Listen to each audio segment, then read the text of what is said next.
Oli, magandang umaga sa inyo at patiin natin ang mga bisita natin galing sa Department of Labor and Employment mula sa National Capital Region, si Director Agravante. Palakpakan natin sila. Pamumuno, Director Agravante. At kahit na wala siya rito, pasalamatan din natin yung talagang punong tagapamahala nila.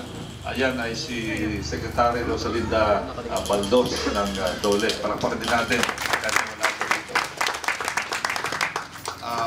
Katulad ng sinabi ni Father Rolly, ito ay tulong, pero kailangan tulungan nyo sarili nyo. At tulungan nyo yung inyong komunidad. Kasi kayo ang numero unong stakeholder dito sa lugar na ito. Kaya pinili natin yung paglinis ng creek. Marami tayong gagawin dyan.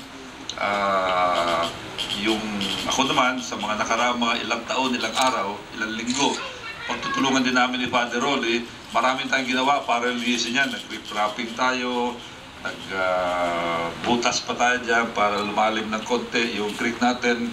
Sa mga darating na mga araw, mga linggo, hopefully mga by early next year, meron pa tayong dagdag na proyekto dito sa creek na ito, Father Rolly.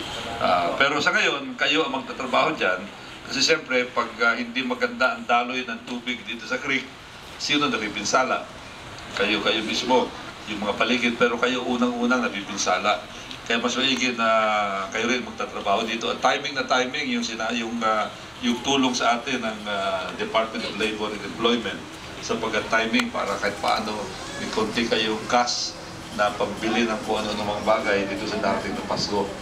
Noong una kasi, ang schedule dapat, dahil siyempre nahuli yung implementasyon nito, dapat mga next week pa yung pagbibigay ng sweldo. Pero mabuti naman at ang magandang loob, sina Director Agravante at si Secretary Baldos, sa halip ng next week, in advance sila para bago magpasko, matatanggap nyo itong sweldo ninyo sa 5 araw na magtatrabaho ninyo. So maraming salamat at maraming salamat din sa tulong ninyo kay Father Rolly. Maraming po salamat at nagkatulungan tayo dito. Sapagkat si Father Rolly talagang madalas akong tawagan tungkol sa kapaligiran dito, lalo na yung kalagayan ng creek. Kaya binibigyan din natin ng prioridad yan kung meron tayong pondo para sa paglilinis ng creek. Salamat din sa muli sa DOLE at salamat din sa inyo at tayo nagkatulungan. Maraming salamat. Magandang umaga sa inyo. Thank you very much.